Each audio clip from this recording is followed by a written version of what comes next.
Et on retrouve en direct du Palais de Justice à Amiens Yannick Le Gall. Bonjour, le procès vient de démarrer et Pascal Houssard est très bavard.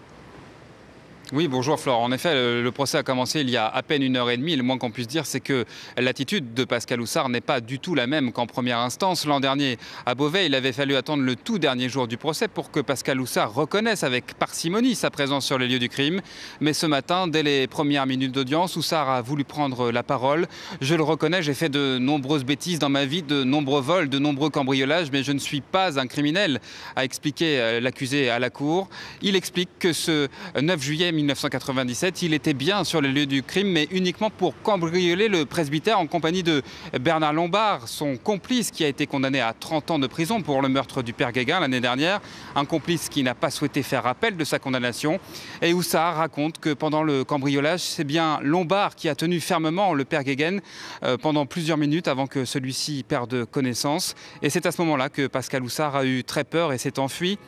Un récit, une thèse qui semble crédible ce midi. Demain, Lombard sera entendu en qualité de témoin pour confirmer ou infirmer cette thèse. Mais c'est un rendez-vous que Pascal Houssard redoute plus que tout, car il a peur, aujourd'hui encore, de violentes représailles.